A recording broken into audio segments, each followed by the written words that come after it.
ఓం నమో వెంకటేశాయ. గోవింద గోవింద ఏడుకొండలవాడ వెంకటరమణ గోవింద గోవింద శ్రీనివాస గోవింద శ్రీ వెంకటేశ గోవింద భక్తవత్సల గోవింద భాగవత ప్రియ Govinda Govinda Govinda.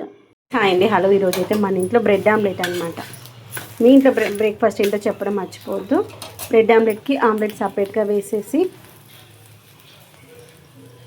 First omelette వేసేస్తాను. ఒక్కొక్కరికి ఒక్కొక్క స్టైల్లో ఇష్టం అనమాట.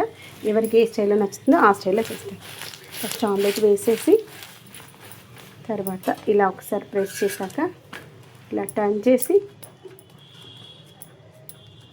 ఆ బ్రెడ్ అనేది కొంచెం రోస్ట్ అవుతుంది, బాగుంటుంది. మీరు ఎంతమందికి బ్రెడ్ ఆమ్లెట్ ఇష్టం చెప్పడం మర్చిపోవద్దు. నాకు అఖిల్కేమో ఇదిగోండి ఆనియన్స్, కరివేపాకు, కొత్తిమీర అవన్నీ కొంచెం ఎక్కువగా వేసేసుకొని దాన్ని రోస్ట్ చేసుకొని తినడం అంటే ఇష్టం. మా హస్బెండ్కి ఏమో ఇలా ఇష్టం అన్నమాట. బ్రెడ్ని రోస్ట్ చేసేసి ఒక సైడ్ కాలింది కదా, ఇంకొక సైడ్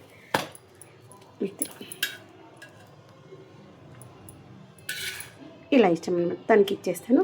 మీకు ఏం బ్రేక్ఫాస్ట్ చేస్తారో చెప్పడం మర్చిపోదు.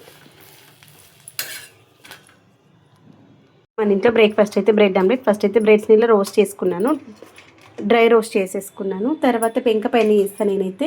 గ్రిల్ ప్యాన్ ఉంది, తర్వాత వచ్చేసి టోస్ట్ ఉంది, కానీ నాకు ఇలానే ఇష్టము. తర్వాత ఒక 4 ఎగ్గులను తీసుకుని దీంట్లో ఉప్పు, కారము, పసుపు, ఆనియన్స్, కొంచెం ఎక్కువగా కొత్తిమీర వేసుకున్నా బాగుంటుంది. తర్వాత దీనికి ఆమ్లెట్ అనేటువంటిది ఫ్లఫీగా రావాలంటే కొన్ని పాలు పోసుకోవాలి, బాగుంటుంది. ఆమ్లెట్ చేసుకున్న ఇలా బ్రెడ్ ఆమ్లెట్ చేసుకున్న కొన్ని పచ్చిపాలు కాదు, వేడి చేసి చల్లార్చిన పాలు పోసుకోవాలి. వేడి చేసి చల్లారి ఉండాలి. మరి వేడి పోస్తే ఇది ఇక్కడే కుక్ అయిపోతుంది. అందుకని బ్రెడ్ ఆమ్లెట్ అయితే సూపర్గా ఫ్లఫీగా వస్తుంది. తర్వాత ఆయిల్ వేసేసుకున్నాను కదా ఆల్రెడీ. తర్వాత మనం రోస్ట్ చేసి పెట్టుకున్నటువంటి బ్రెడ్స్ ఉన్నాయి కదా, ఒక్కొక్క బ్రెడ్ తీసుకొని ఇలా స్పూన్ కానీ స్పోక్స్ కానీ, స్పోక్స్ ఫస్ట్ పెట్టేసాను కాబట్టి అదే స్పోక్స్ని వాడేస్తే 2 సైడ్స్ టర్న్ చేసేసి ఎక్కువసేపు ఉంచొద్దు. ఎక్కువసేపు ఉంచామంటే మొత్తం అంతా పీల్ చేసుకుంటుంది కదా, పీల్ చేసుకుని ఇవి విరిగిపోయే ఛాన్సెస్ ఉంటాయి. అందుకని ఇది ఇలా వేసేసామా, ఇంకొక సైడ్ టర్న్ చేసేసామా, తీసేసేయాలి వెంటనే. మాకు దీనిలో కొత్తిమీర ఎక్కువగా ఇష్టము. ఒకవేళ మీకు వద్దు అనుకుంటే తక్కువ వేసుకోవచ్చు. నాకు వాటికి కొత్తిమీర కొంచెం ఎక్కువ ఇష్టం అనమాట, దేంట్లో అయినా కానీ. అందుకని మా ఇద్దరి కోసం ఎక్కువ వేసుకుంటాము.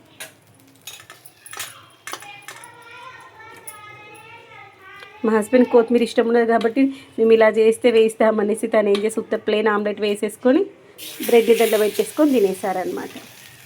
ఇట్లా చేస్తే కంపల్సరీ తను కొంచెం అని వేస్తాను, మాకు కొంచెం ఎక్కువ వేసుకున్నా కానీ టేస్ట్ బాగుంటుంది అనేసి.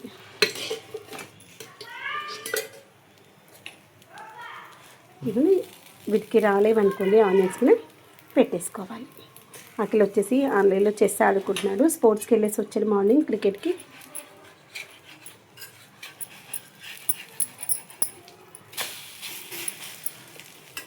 పిల్లలకి చదువుతో పాటు స్పోర్ట్స్ చాలా అవసరం కదా.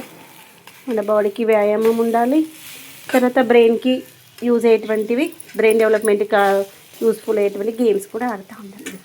నేచురల్ పసుపు వేయాలి, అందుకే మంచి ఎల్లో ఇష్లో రాలి. మీరు ఎంతమందికి ఇష్టం బ్రెడ్ ఆమ్లెట్? ఎప్పుడూ ఒకసారి, నెలకి ఒక 2 సార్లు అట్లా అన్నది తింటాము. అది సండే రోజు.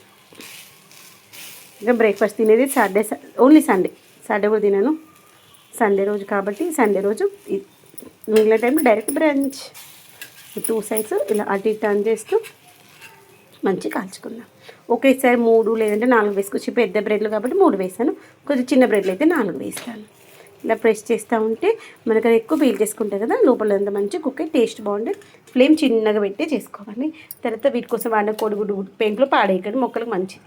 హాయ్ అండి, హలో. ఈరోజు మన ఇంట్లోనైతే బ్రేక్ఫాస్ట్ బ్రెడ్ ఆమ్లెట్ చేశాను. మీరు ఎంతమందికి ఇష్టం ఇదిగోండి కోడిగుడ్డు మిశ్రమాన్ని తయారు చేసుకొని దాంట్లో మనము ఉప్పు, కారము, అల్లం వెల్లిగడ్డ పేస్టు, పసుపు, దాంతోపాటు కరివేపాకు, కొత్తిమీర, ఆనియన్స్ సన్నగా చాప్ చేసి వేసి మంచిగా ఒక 2-3 నిమిషాలు ఇలా స్పోక్స్తో మిక్స్ చేసుకుంటే మనకు బాగుంటుంది. కొంచెం ఫ్లఫీగా కావాలనుకుంటే ఒక 2 టీ స్పూన్స్ పాలు పోసుకోవచ్చు, వేడి చేసి చల్లార్చిన పాలు. తర్వాత ఈ యొక్క బ్రెడ్ ఆమ్లెట్ చేసిన ఎగ్గును దేనికి వాడినా ఆ యొక్క ఎగ్ షెల్స్ని పాడేయకుండా నేనైతే మొక్కల కోసం వాడతాను. ఈ దీంట్లో కాల్షియం ఎక్కువగా ఉంటుంది, మొక్కలకైతే చాలా మంచిది అనమాట. ఇవి డైరెక్ట్ కుండీలలో వేసుకోవచ్చు, లేదంటే 2 రోజులు పక్కన పెట్టేసామనుకో దీని లోపలంతా పోతుంది. నేను యాక్చువల్ దీన్ని కూడా పాడేయను. దీన్ని గిన్నె వాడికి కడిగేటప్పుడు దీంట్లో వాటర్ పోస్తాం కదా, దీంట్లో కొన్ని వాటర్ పోసేసి ఈ యొక్క ఎగ్ షెల్స్ని అంతా కడిగేసి ఈ యొక్క వాటర్ మొక్కలకి వేసేస్తాను. తర్వాత 2 రోజుల వరకు డ్రై అయిపోయిన తర్వాత ఇలా క్రష్ చేసేసి ప్రతి మొక్కలలో కుండీలలో వేసేస్తాను అనమాట, వారానికి ఒకసారి. ఇప్పుడు మనము ప్రతి సండే నాన్ వెజ్ ఎలా తింటామో నేను అలా వారానికి ఒకసారి మొక్కలకి కాల్షియం ఇస్తూ ఉంటాను. మనకు పూత కాత దశలో ఉన్నటువంటి ప్రతి మొక్కకి కూడా కాల్షియం అనేటువంటిది చాలా అవసరం అన్నమాట. అందుకని ఇదిగోండి ఇలా అన్ని బ్రెడ్ ఆమ్లెట్లను మంచి కాల్ చేసుకుందాం, తల ఒక 3 లేదా 4 తినేదాన్ని బట్టి. ఓకేనా ఫ్రెండ్స్, బాయ్. ఇదిగోండి ఇలా కొంచెం ఆయిల్ వేసేసి నేను ఆల్రెడీ కోడిగుడ్డు మిశ్రమాన్ని తయారు చేసుకున్నాను. దీన్ని ఫస్ట్ ప్యాన్ పైన పోసేసి తర్వాత నేను రోస్ట్ చేసుకున్నటువంటి బ్రెడ్స్ ఉన్నాయి కదా, దాన్ని ఒకసారి ఇలా ప్రెస్ చేసి అలా టర్న్ చేసి పెట్టేసామనుకోండి సరిపోతుంది. బ్రెడ్ ఆమ్లెట్ అయితే రెడీ అయిపోతుంది. ఇదిగోండి మనము ఎగ్గులు అట్లా చేసుకున్నప్పుడు, ఎగ్ కర్రీ చేసుకున్నప్పుడు ఇప్పుడు బ్రెడ్ ఆమ్లెట్ చేస్తాను. ఎక్కువ బ్రెడ్లో వాడతాం కదా, సారీ ఎక్కువగా ఎగ్స్ వాడతాం కదా. ఈ యొక్క ఎగ్ షెల్స్ని ఇలా వాడుకోండి, వేస్ట్ చేయకండి. మొక్కలు ఉన్న వాళ్ళైతే ఇదిగోండి ఇలా ఎగ్ షెల్స్ అన్నింటినీ ఇలా కడిగేసి ఇలా పక్కన పెట్టేస్తాను. దానిలో ఉన్న వాటర్ అంతా ఆపోతుంది. ఈ యొక్క వాటర్ మొక్కలకి వేయండి. మొక్కలకు కావాల్సిన కాల్షియం చాలా వస్తుంది తెలుసా. పూత కాత దశలో ఉన్నప్పుడు ఇదైతే చాలా మంచిది. దీంట్లో కొంచెం మనము కుకింగ్ ఆయిల్ వేసేసి కొంచెం లిక్విడ్ డిటర్జెంట్ వేసి మిక్స్ చేసి మొక్కలకు స్ప్రే చేయండి. పూత దశలో ఉన్నటువంటి ఏ మొక్క కూడా పూత రాలిపోతుంది తెలుసా. మొక్కలకి చాలా బాగా ఉపయోగపడుతుంది. మరి ఇక్కడ మనకి ఆమ్లెట్ అయితే కుక్ అయింది. ఇంకా టర్న్ చేద్దాము. ఇప్పుడు అమ్మ అందరి కోసం చేస్తుంది కానీ మన కోసం వేసరికి డిలే చేస్తాం కదా, దీనికి ఆయిల్ వేయడం మర్చిపోయాను తెలుసా. అందరికి వేసరికి అలసిపోయినట్టు అయిపోతే మళ్ళీ దట్టు నేను రోజు వాకింగ్కి వెళ్తాను కానీ పార్క్కి వెళ్ళాను అనమాట ఎక్సర్సైజెస్ చేయడానికి. చాలా మనసు అవుతుంది, దగ్గర సంవత్సరం అయింది కావచ్చు. ఈరోజు వెళ్ళాను, ఒక 1/2 అవర్ ఏమో ఎక్సర్సైజ్ చేశాను. జిమ్ ఉంటుంది కదా, ఓపెన్ జిమ్. కాలు లాగేసినాయి, ఆల్రెడీ నీ పెయిన్స్ వస్తున్నాయి. సైక్లింగ్ చేస్తుంటేనైతే నీ పెయిన్స్ చాలా హెవీగా వచ్చింది. ఒక 5 మినిట్స్ చేసేసి ఇంక బంద్ చేసి ఎందుకంటే ఈ వాటర్ మొక్కలకు వేసేసుకోండి. ఒకవేళ స్ప్రే చేయాలి అనుకుంటే దీంట్లో కొంచెం నీమ్ ఆయిల్ కానీ నార్మల్ కుకింగ్ ఆయిల్ కానీ వేసేసి కొంచెం లిక్విడ్ డిటర్జెంట్ వేసేసి మంచిగా 2 మిక్స్ చేసి వేయండి, బాగుంటుంది. అప్పుడు కోడిగుడ్డు వంట నూనె ద్రావణం అవుతుంది. మొక్కలు చాలా హెల్తీగా ఉంటాయి. ఇది పొద్దున కాకుండా సాయంత్రం టైంలో వేసుకోండి, మంచిది. ఆమ్లెట్ అయితే రెడీ అయిపోయింది. ఇంకొక ఆమ్లెట్ వేసేసి 3 ఆమ్లెట్లు తినేద్దాం ఇంకా. ఓకేనా, ఇంతే. అమ్మ అంటే అందరికి చేసేసి మనం ప్రశాంతంగా కూర్చొని తింటే హాయిగా అనిపిస్తుంది కదా. ఏమంటారు చెప్పండి, అవునా కదా. బ్రెడ్ ఆమ్లెట్ చేస్తున్నాను. ఇది కూడా ఆల్రెడీ కోడిగుడ్డు మిశ్రమాన్ని తయారు చేసి పెట్టేసుకున్నాను. దాన్ని ఆమ్లెట్ లాగా వేసుకొని రోస్ట్ చేసి పెట్టుకునేటువంటి బ్రెడ్స్ ఉంటాయి కదా, వాటిని ఇలా వాటిపైన ఒక్కసారి అద్దించేసి ఇలా టర్న్ చేసేసి వేసేయండి. కొంచెం ఈవెన్గా వేసామనుకోండి, మనం టర్న్ చేసేటప్పుడు ఈజీగా ఉంటుంది. కొంచెం ఆయిల్ అప్లై చేసుకుందాము. ఈరోజైతే 4 రకాల బ్రెడ్ ఆమ్లెట్లు అయితే చేశాను. మనం ఎన్ని వీడియోస్లో చూసినా కానీ రెగ్యులర్గా మనం ఏం చేస్తామో అవే ఫాలో అవుతాం కదా. చెప్పండి, నేనైతే అంతే వేస్తాను. చూసినప్పుడు అనుకుంటా వీడియో ఇలా చేయాలి నెక్స్ట్ టైం అని, కానీ అట్లా అస్సలు కాదు. మళ్ళీ రెగ్యులర్గా మనం ఎలా చేస్తామో అలానే చేసేస్తాను.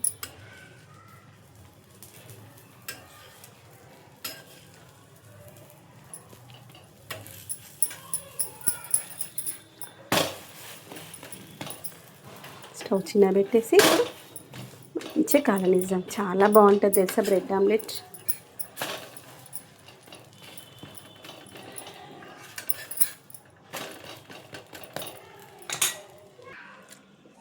ఇప్పుడు మనం కోడిగుడ్డు మిక్స్ చేసుకున్నాం కదా, దాంట్లో కొన్ని వాటర్ వేసేసి మొక్కలకి వేసేసేయండి. ఈ యొక్క కోడిగుడ్డు మిశ్రమం చాలా మంచి అనమాట మొక్కలకి. ఇంకోటి ఎగ్ షెల్స్ కూడా కడిగేసాను. ఆ ఎగ్స్ వాటర్, ఈ యొక్క గిన్నెను కడిగిన వాటర్ ఇవన్నీ తీసుకెళ్ళి మొక్కలలో వేసేయండి. బాల్కనీలో ఉన్న మొక్కలు కాకుండా మనకు టెర్రస్ పైన మొక్కలు కానీ లేదా గ్రౌండ్లో ఉన్న మొక్కలు ఉంటాయి కదా, ఆ మొక్కలకి వేసేసేయండి.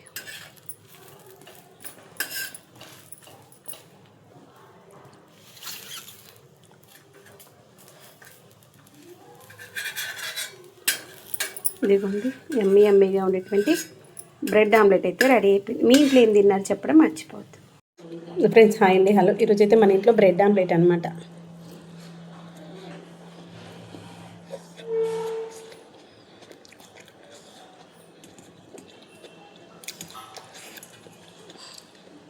క్లైమేట్ ఇలా చల్లగా ఉన్నప్పుడు ఇలా వేడివేడిగా తిన్నామనుకుని సూపర్గా అనిపిస్తాయి. అవునా కదా? అందరు తినడం అయిపోయింది. ఇంకా లాస్ట్ నేను వేసుకుని ప్రశాంతంగా కూర్చొని తినేస్తున్నాను. ఆడవాళ్ళందరం అంతే కదా, అందరికి వేసాక మనం ప్రశాంతంగా కూర్చొని తిన్నాం కాసేపు రిలాక్స్గా అనిపిస్తుంది. ఆగమాగం కాకుండా వాళ్ళందరూ తింటే మాకు కొంచెం రిలాక్స్ అనిపిస్తుంది. బాయ్. హాయ్ అండి, హలో. ఈరోజు మన ఇంట్లో సండే స్పెషల్ ఏంటంటే మటన్ కర్రీ, దాంతోపాటు ఇంకొంచెం పెడుతున్నాను మటన్తో పాటు బగారా అన్నం అనమాట. మీ ఇంట్లో ఏం చేస్తారు చెప్పడం మర్చిపోద్దు. బగారా అన్నం ఏంటంటే తాలింపు లేకుండా మనం అన్నం ఉడికేటప్పుడు బగారా దినుసులు అన్నీ వేసేసి రుచికి తగినంత సాల్ట్ వేసుకున్నామంటే సరిపోతుంది. సేమ్ మనకు బగారా చేస్తే ఎలా వస్తుందో అలానే ఉంటుంది అనమాట. అసలు చుక్క ఆయిల్ అవసరం లేదు, తాలింపు అవసరం లేదు.